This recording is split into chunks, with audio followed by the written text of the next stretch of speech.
함께 은혜 나누실 말씀은 에베소서 6장 18절에서 24절까지 말씀입니다. 에베소서 6장 18절 24절 말씀 우리 다 함께 합독하시겠습니다.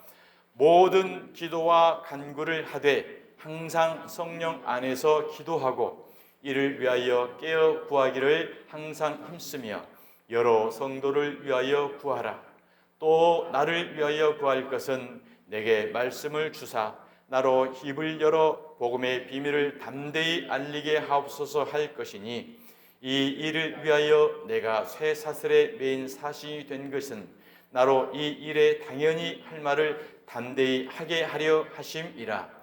나의 사정 곧 내가 무엇을 하는지 너희에게도 알리려 하노니 사랑을 받은 형제요 주 안에서 진실한 일꾼이 두기고가 모든 일을 너희에게 알리리라. 우리 사정을 알리고 또 너희 마음을 위로하기 위하여 내가 특별히 그를 너희에게 보내었노라.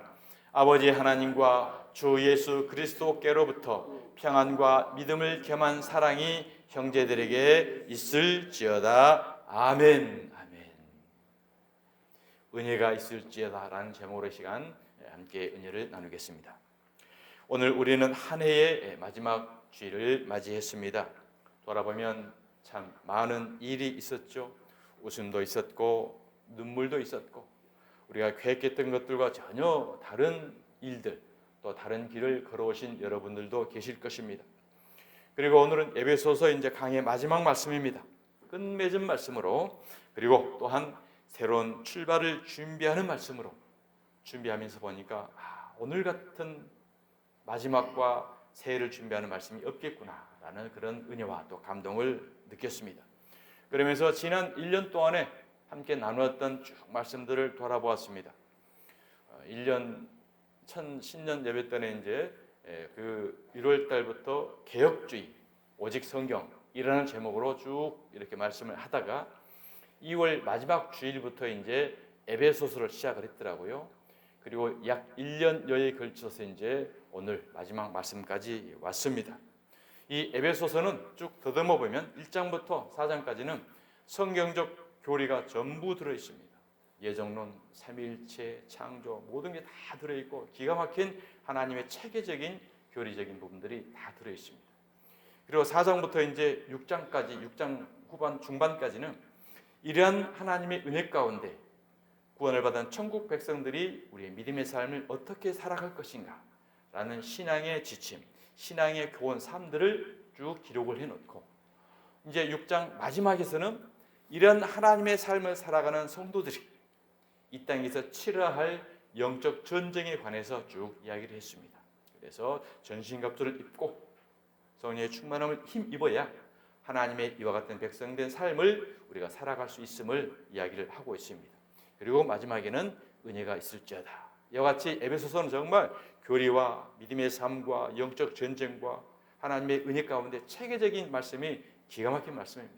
그래서 참 하나님의 은혜 가운데 여기까지 왔구나. 그리고 이 마지막 말씀이 오늘 마지막 주일에 우리가 하나님이 주신 말씀도 시와 때를 정확하게 하나님이 정하시는 하나님의 은혜이구나라는 것을 깨닫게 되었습니다. 여러분, 끝은 마지막이 아닙니다. 방향을 다시 확인하고 다음 걸음을 준비하는 자리인 것입니다. 이 시간 지난 우리의 신앙을 돌아보고 새로운 시작으로 다시 일어서는 귀한 성령의 말씀으로 은혜의 말씀으로 받으시는 저와 여러분이 되시기를 주님의 이름으로 축복합니다. 바울은 에베소서를 마치면서 오늘 본문을 통해서 세 가지를 우리에게 권면을 하고 있습니다. 이것은 바로 바울이 말한 그 영적 싸움의 결론입니다. 결론. 뭐든지 우리는 결과가 중요하잖아요. 결말이 중요하죠. 결론이 중요합니다. 중간에 부족하고 미흡하고 여러 부분이 있었다고 하더라도 마지막 결정점을 잘 도달하면 마침내 우리는 승리하게 되는 것입니다.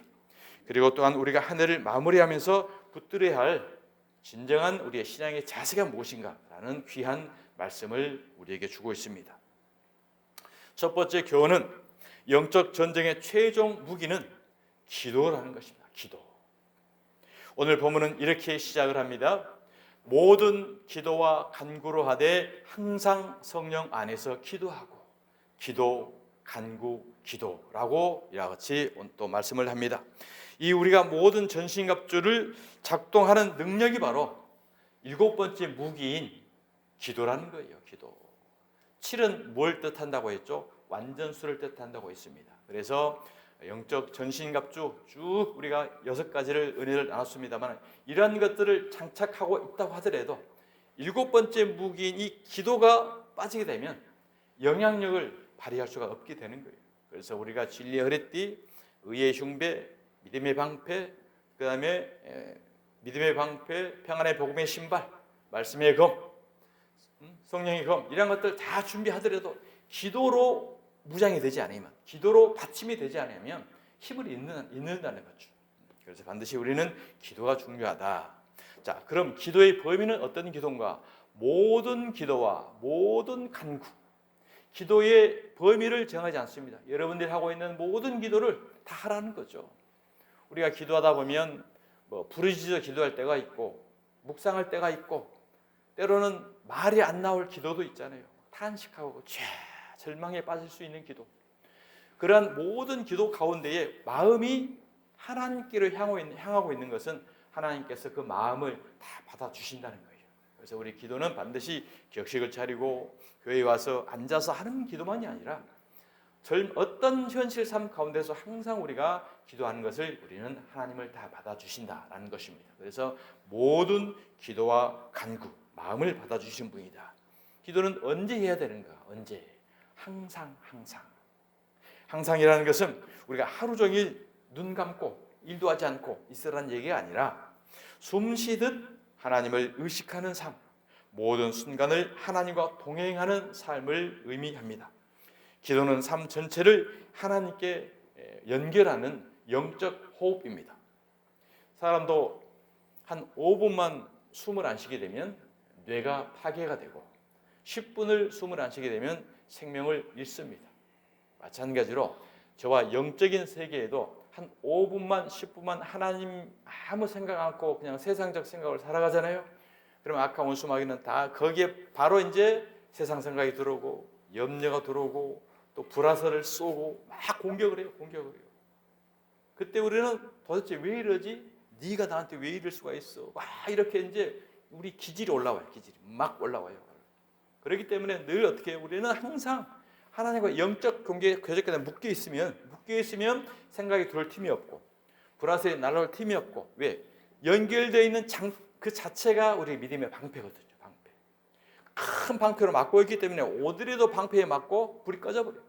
근데 방패를 안 맞고 연결 관계가 끊어져 있으면 계속 그런 것들이 우리를 영혼을 파괴하고 마음을 파괴하고 생각을 파괴하고 행동을 파괴해서 사단의 밥을 만든다는 거죠. 그래서 우리는 항상 하나님과 영적 관계를 늘 끊어버리지 않고 살아가는 저와 여러분이 되어야 할 줄 믿습니다.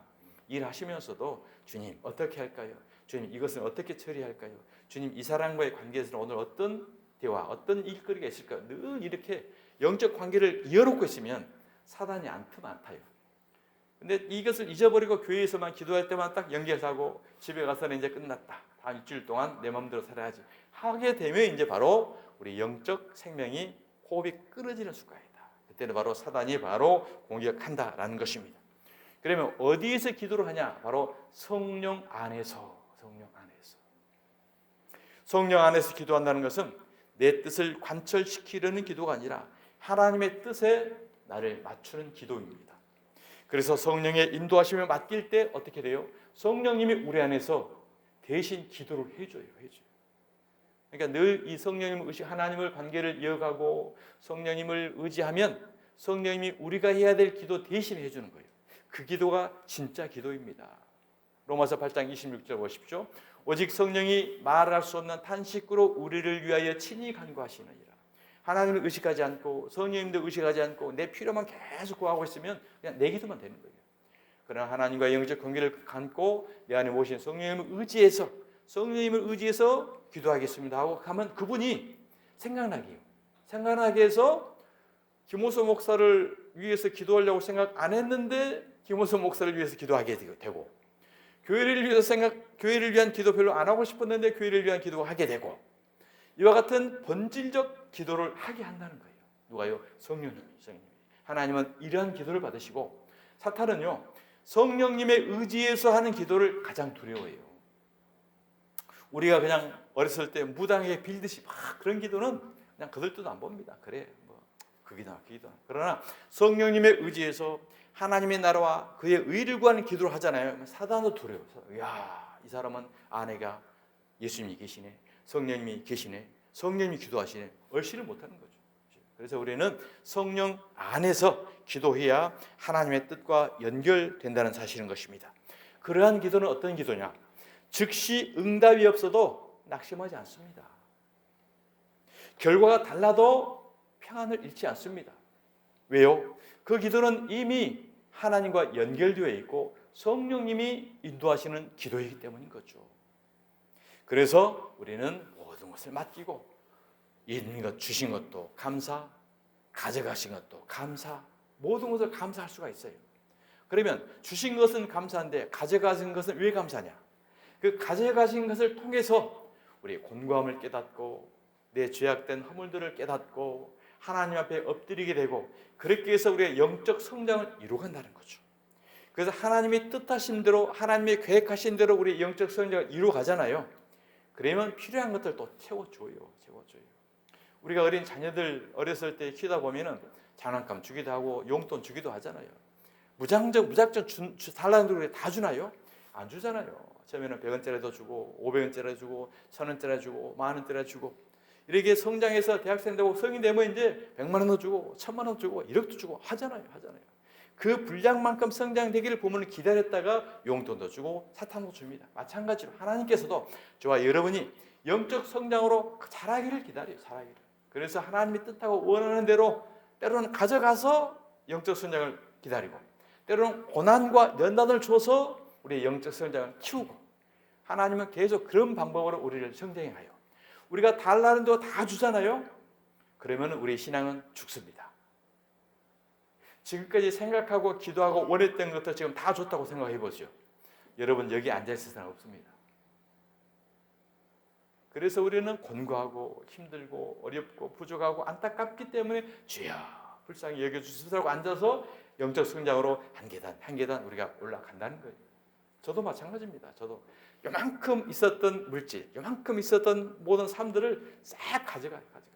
나는 요만큼 있었던 것이 요만큼 있기를 기도했거든요. 하나님 요만큼만 있게 되면 제가요 교회도 세우고요 선교도 하고요 위대한 하나님 일을 좀 하겠습니다.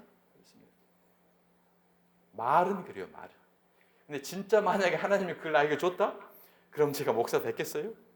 그 길로 더 나가죠. 왜? 그게 좋은 세상이거든. 세상은 유혹이고 미혹이고 달콤하고 얼마나 많지 않습니까?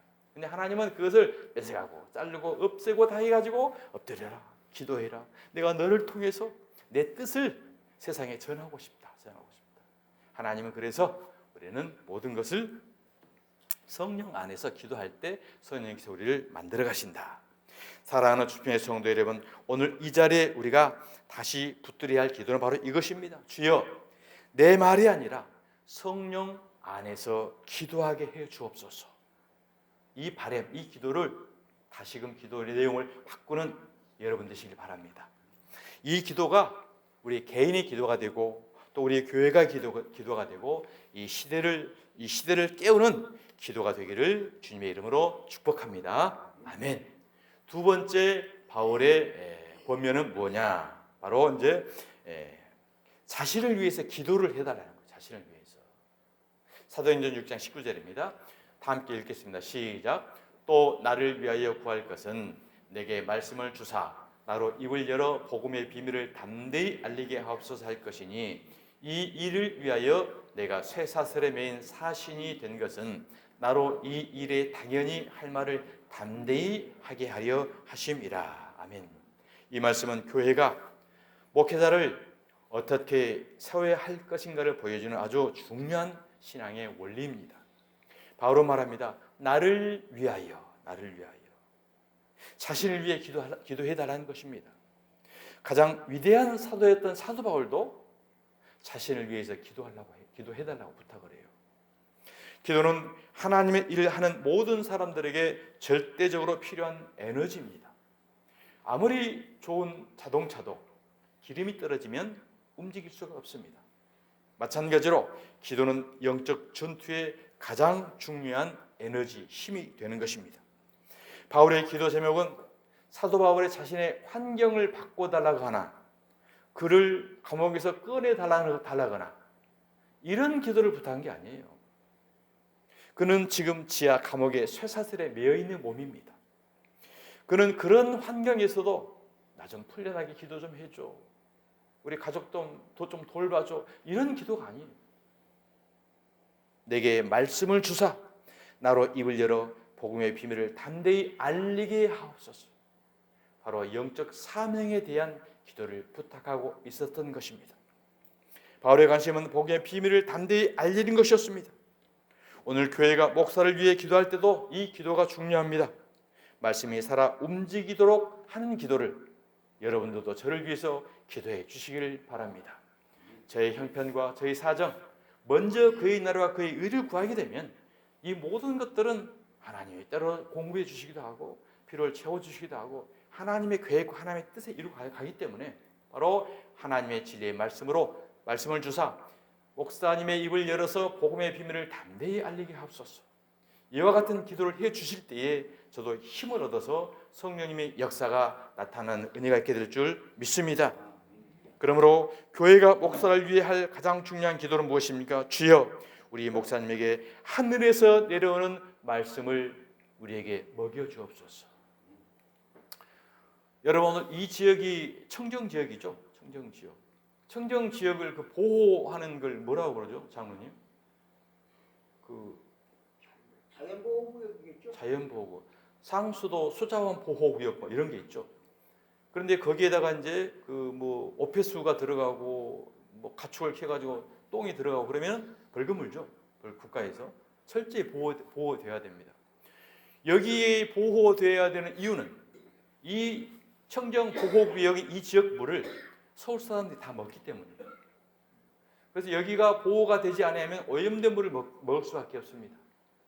그래서 철저하게 청정구역을 잘 관리하고 1급수 물을 잘 준비를 해야 되죠. 1급수에는 또한 물고기들이 많이 못 살죠. 산천어라든지 이렇게 아주 깨끗한 고기만 살잖아요. 많은 물고기가 없어요. 그러니까 1급수에 가서 낚시질하면 하루에 물고기 잡을 똥 말똥이에요. 물고기 없으니까 깨끗한 물고기만 살아가니까. 그런데 3급수에 가면 물고기가 많습니다. 거기는 미꾸라지도 있고 장어도 있고 가물치도 있고 엄청나요. 흙탕물이기 때문에. 흙탕물. 또 그런 물고기가 몸에도 좋고 맛있어요. 매운탕 끓이면 맛있고 몸에 영양도 좋고. 그런데 그 성경에 보면 미꾸라지라든지 장어라든지 이런 것은 부정한 짐승이라 부정한 짐승. 왜요? 지렁탕 속에 살아가잖아요. 그러니까 레위기에서는 그러한 짐승은 물고기들은 부정한 짐승에게 먹지 말라. 하나님이 안 받으신다는 거예요. 영적으로 뭘 말합니까? 하나님의 깨끗한 청정 말씀만 먹어야 된다는 거예요. 윤리, 교훈, 신비, 기복, 축복, 정치, 경제 이런 것을 말씀이 막 섞어가지고 설교에서 막 말씀을 전하는 거 상관없습니다. 그런 말씀을 먹는 성도들은 미꾸라지, 장어 같은 성도밖에 될 수밖에 없어요. 그런 상급수를 먹고 자란 물고기들은 1급수에 갖다 놓으면 못 삽니다. 왜요? 상급수 물에 중독됐기 때문에. 오늘 시대 똑같습니다. 세상에 신비, 이 썩어진 이 유교병을 먹는 성도들은 무교병을 못 먹어요. 왜? 이미 유교병에 누룩에 중독되어 있거든요. 그래서 예수님이 그러잖아요. 누룩을 조심해라. 여우를 조심해라. 사도 바울, 바리새인들 조심해라. 그 누룩 섞인 거 그 누룩이다. 근데 누룩이 들어가야 빵이 맛있잖아요. 카스테라 입에 살살 녹습니다. 정치, 경제, 축복, 기회, 신복, 축복을 막 말씀을 섞어줘야 할렐루야, 아멘이라고 막 힘이 납니다. 곧 그렇게 될 것 같아요. 내가 거부될 것 같고 어마어마한 때부터 될 것 같고 모든 것이 못할 것이 없지만 무리도 막 걸어갈 것 같아요. 섞어서 주면. 근데 그건 영혼을 죽이는 거예요.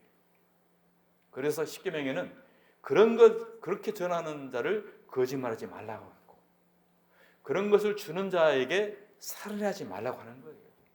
그런 유괴병을 줘버리면 영적 생명이 죽어버리거든요. 그래서 어떻게 해요? 바로 하늘에서 내려오는 신령한 일급수인 만나만 먹으라는 거. 만나는 예수님의 살과 피입니다. 오로지 예수님의 살과 피인 광야에서는 이것만 먹어야 돼요. 상급수가 미꾸라지 그 장어들이 먹는 그 말씀은 어디냐면 애굽이에요. 애굽에서는 마늘과 부추와 고기와 배부르게 등 따시고 먹고 배부르게 잘 살았어요. 그런데 이스라엘 백성들이 출애굽을 해서 광야에 갖다 놨어요. 오로지 하늘에서 내려온 만나만 먹여줘. 그러기 때문에 이제 아우성 치잖아요. 아우성.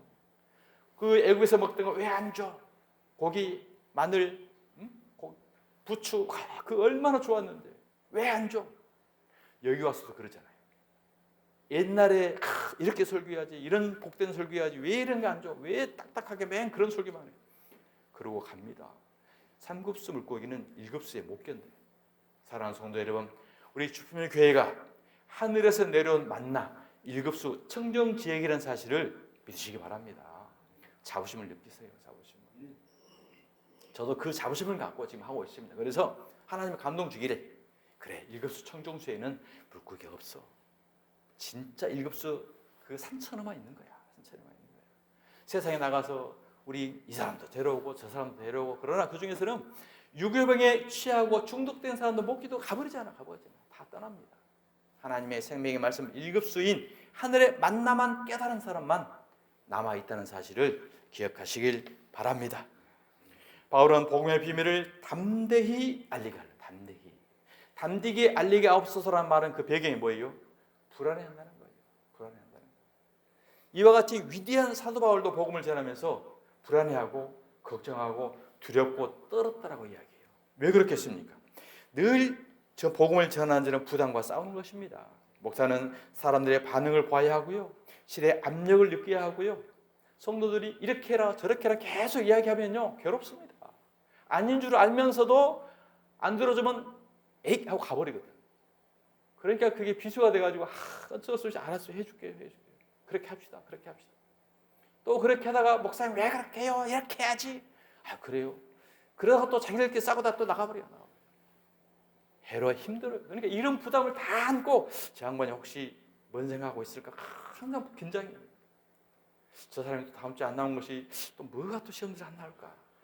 말씀에 시험에서 안 나오는 건 아닌가? 또 내 뭐 틈을 잡아가지고 또 기분 나빠서 안 나오는 거 아닌가? 항상 불안해. 담대히 전할 수 있는 게 위축이 돼요. 이게 그 사람들이 원하고 싫어할 수 있는 얘기를 안 하려고 했죠. 이것은 바로 본인의 영적 생명을 죽이는 겁니다.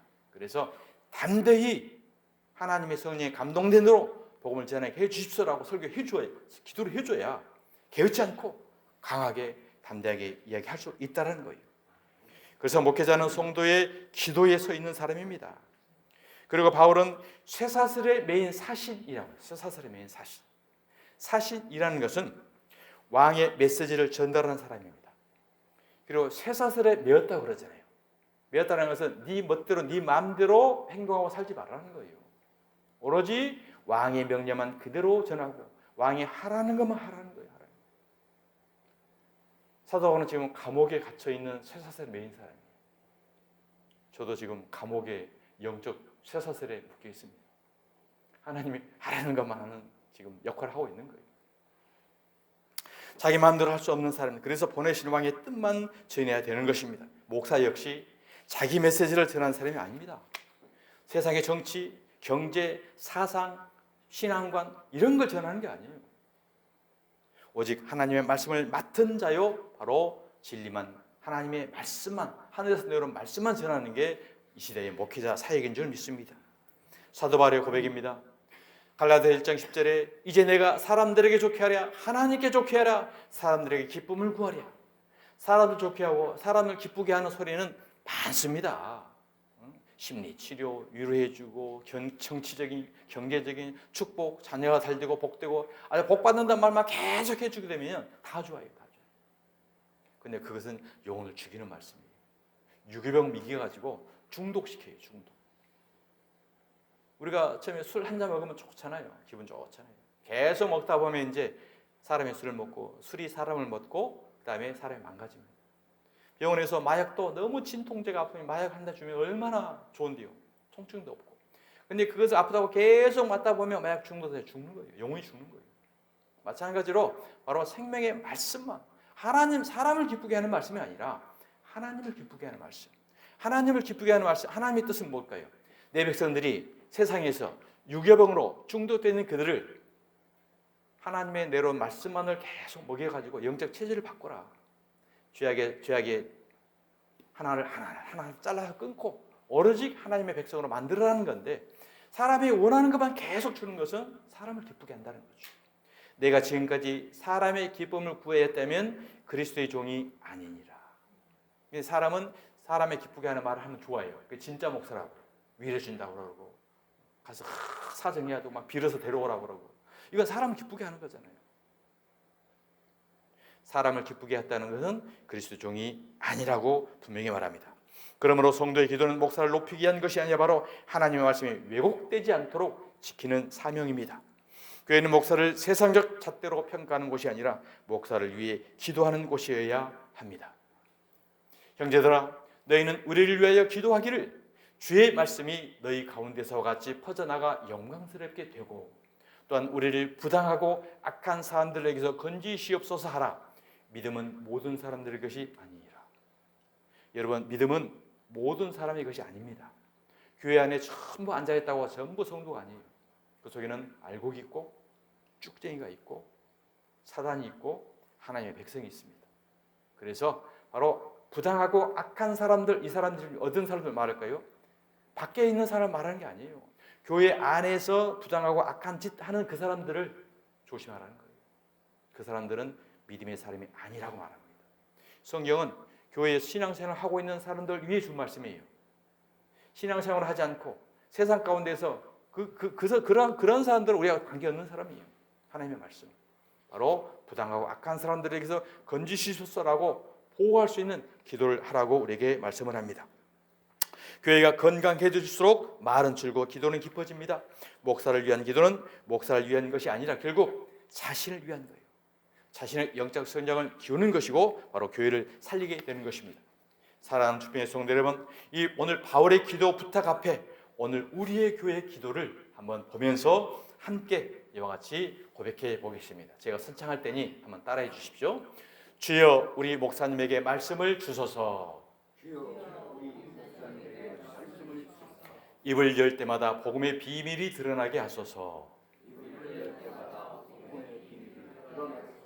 두려움보다 담대함을 주소서. 쇠사슬 같은 상황 속에서도 사명을 잃지 않게 하소서. 아멘. 이 기도가 쌓일 때 말씀은 살아나고 교회는 흔들리지 않으며 하나님의 나라는 확장되게 되는 역사가 있게 될 줄 믿습니다. 아멘. 세 번째, 신앙은 혼자가 아니라 함께 하는 거다라는 것입니다. 함께. 에베소서는 놀라운 신학과 깊은 교훈으로 가득한 편지입니다. 그런데 그 위대한 편지 끝부분에 갑자기 한 사람 이름이 등장을 해요. 이름이. 6장 21절, 나의 사장 곧 내가 무엇을 하는지 너희에게도 알기를 하노니 사랑을 받은 형제여 주 안에서 진실한 일꾼인 두기고가 모든 일을 내게 알리노라. 아멘. 삼위일체는 참으로 이 삼위일체 교회론, 구원론, 영적 전쟁을 말한 후에 왜 이렇게 개인 이름을 기록해 놓았을까요? 그 이유는 분명합니다. 신앙은 교리, 이론으로 끝나는 게 아니고 사람을 통해서 완성해 간다는 것입니다. 사람을 통해서. 우리는 바울을 생각하면 홀로 복음을 외치던 위대한 인물로만 떠올립니다. 그러나 성경 속 바울은 늘 누군가와 함께 동역을 했습니다. 디모데, 실라, 누가, 브리스길라와 아굴라, 그리고 오늘 본문의 두기고. 바울은 복음을 혼자 세우지 않았고 교회도 혼자 세우지 않았습니다. 바울의 신앙은 언제나 함께한 신앙이었습니다. 여러분, 두기고는 설교자도 아닙니다. 두기고는 위대한 죽었다가 살아나는 기적 체험하는 사람도 아닙니다. 교회에서 앞장선 또 지도자도 아니에요. 그는 편지를 전달하고 바울의 상황을 설명하고 교회를 위로하는 역할을 했던 것입니다. 22절, 이는 너희 마음을 위로하게 하려 함이라. 그렇습니다. 두기고의 사명은 주목받는 일이 아니었어요. 꼭 필요한 일을 하는 사람이었다. 우리는 주목받는 일이 아니라 꼭 필요한 일을 하는 저와 여러분이 되어야 할 줄 믿습니다. 두기고는 헬라어로 튀케라는 이름인데 그 뜻은 행운을 받은 자, 복된 자, 형통한 자라는 의미예요. 그래서 헬라 시대에는 그 시대에서 복받고 형통하고 잘 되는 사람 있잖아요. 그러면 야, 참 두기고 같은 사람이네. 이와 같은 닉네임이 있었던 거예요. 저와 여러분이 다 두기고 같은 사람이 되시기를 주님의 이름으로 축복합니다. 두기고는 주 안에서 사랑받는 형제요 진실한 일꾼, 이 두 단어 가운데 그 모든 의미가 다 포함되어 있습니다. 반면에 바울의 동역자 중에는 또 누가 있냐면 데마 같은 사람이 있어요. 데마가 누구냐면, 자, 데마는 이 세상을 사랑하여 나를 버리고 데살로니가로 갔고, 데마는 사도 바울과 동역을 같이 했던 사람이에요. 그래서 교회도 세우고 전도도 하고 늘 다니다가 또 이렇게 다른 서신에서 보면 데마도 너에게 안부 전한다 라고 하면서 같이 신실한 동역자였던 것을 성경 곳곳에 나와요. 그런데 보세요. 이 세상을 사랑하여 나를 버리고 갔다. 세상을 사랑하게 되면 반드시 가게 되어 있습니다. 하나님을 더 사랑하는가? 몸된 교회를 더 사랑하는가? 우선순위가 우리는 중요해요. 아무리 교회에서 충성, 목사, 열심, 능력 가지고 재산 가지고 재능 가지고 했더라도 세상을 사랑하는 마음이 있다고 한다면 반드시 가게 되어 있어요. 떠나게 됐다는 사실이죠. 그 다음에 또한 두기고와 대비될 수 있는 사람이 누가 있냐면은 디오드레베라는 사람이 있습니다. 디오드레베. 그는 누구냐? 그는 으뜸되기를 좋아하여 우리를 맞아들이지 아니했다. 그래서 세상을 사랑하는 사람, 교회에서 뭘 하든지 간에 본인이 드러내기를 하고 으뜸되기를 좋아했다. 반드시 떠납니다. 반드시 떠납니다. 우리는 신앙생활을 통해서 일련의 과정을 통해서 다 봤습니다. 세상을 사랑하는 사람 같고 으뜸되기를 좋아하는 사람은 우리를 받아들이지 않고 떠나고. 그 마요 껍데기였다는 사실이죠. 두기고가 아니었다는 것을 우리 보여줍니다. 사랑하는 주편의 성도 여러분, 에베소서의 마지막은 우리에게 이렇게 말합니다. 모든 공동체는 두기고가 필요합니다. 두기고는 앞에 서지는 않지만 자리를 비우지 않았고 조용히 공동체를 섬기는 사람이었습니다. 큰 소리를 내는 사람보다 묵묵히 옆을 지켜주는 사람, 사정을 이해하고 마음을 위로하는 성도가 바로 두기고입니다. 바울은 에베소서를 마무리하면서 한 성도를 우리에게 소개하고 있습니다. 오늘 우리 교회 안에 이런 두기고들이 많아질 때 교회는 더 건강해지고 하나님의 나라는 조용히 그러나 분명히 자라가게 될 줄 믿습니다. 사랑하는 성도 여러분, 오늘 이 말씀 앞에 우리도 이와 같이 고백 한번 함께 하시겠습니다. 시작. 주님, 저를 두기고와 같은 성도로 사용해 주옵소서. 누군가의 사정을 들어주는 두기고, 말없이 기도해주는 두기고, 공동체의 마음을 이어주는 두기고가 되게 하옵소서. 아멘. 이 고백이 우리 각자의 삶 가운데 아름다운 열매로 맺혀서 행운을 받는 자, 복된 자, 형통한 자의 복을 받는 자로 하나님께서 신뢰하는 두기고의 축복을 받으시기를 주님의 이름으로 축원드립니다. 마지막 결론입니다. 마지막 인사는 은혜입니다. 은혜. 하나님의 뜻으로 말미암아 그리스도 예수의 사도된 바울은 에베소에 있는 성도들과 그리스도 예수 안에 있는 신실한 자들에게 편지하노니 하나님 우리 아버지와 주 예수 그리스도로부터 은혜와 평강이 너에게 있을지어다. 에베소서 1장 1절 2절입니다. 그러니까 에베소서 1장 2절은 바로 은혜로 시작을 했죠. 은혜로. 오늘 마지막 본문도 은혜가 있을지어다는 거예요. 우리 주 예수 그리스도를 변함없이 사랑하는 모든 자에게 은혜가 있을지어다. 은혜로 시작해서 은혜로 끝났다. 은혜라는 것은 우리의 행함, 우리의 공로가 하나도 들어가지 않고 전부 하나님이 했다라는 거예요.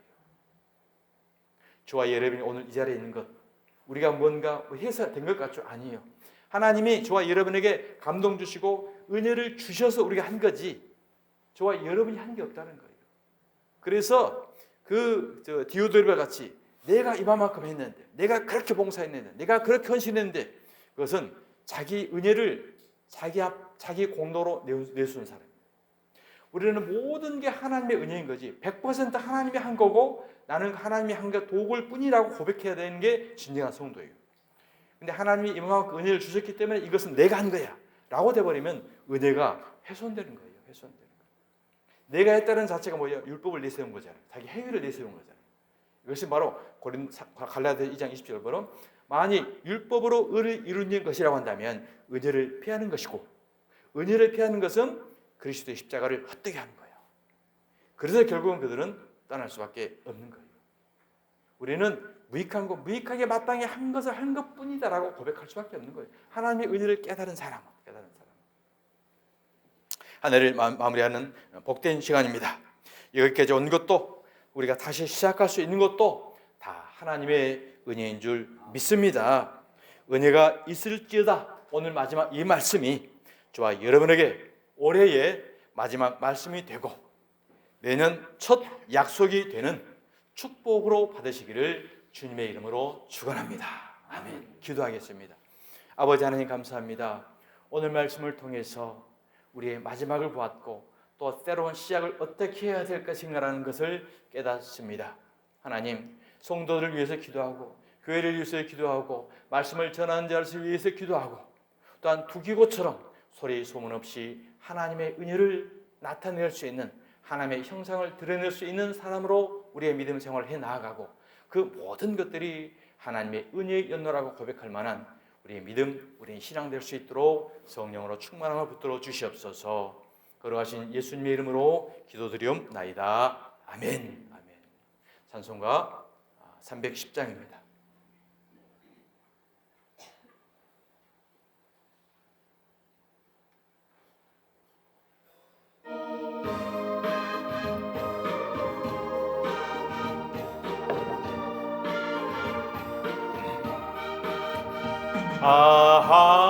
하나님의 은혜로 있을 데 없는 자 왜 구속하여 주는지 난 알 수 없도다. 내가 믿고 또 의지함은 내 모든 형편 아시는 주님 늘 보호해 주실 것을 나는 확실히 아네. 왜 내게 굳세 믿음과 또 복음 주셔서 내 마음이 항상 편한지 난 알 수 없도다. 내가 믿고 또 의지함은 내 모든 형편 아시는 주님 늘 보호해 주실 것을 나는 확실히 아네. 왜 내게 성령 주셔서 내 마음 감동해 주 예수 믿게 하는지 난 알 수 없도다. 내가 믿고 또 의지함은 내 모든 형편 아시는 주님 늘 보호해 주실 것은 나는 확실히 아네. 주 언제 강림하실지 혹 밤에 혹 낮에 또 주님 만날 그곳도 난 알 수 없도다. 내가 믿고 또 의지함은 내 모든 형편 아시는 주님 늘 보호해 주실 것을 나는 확실히 아네.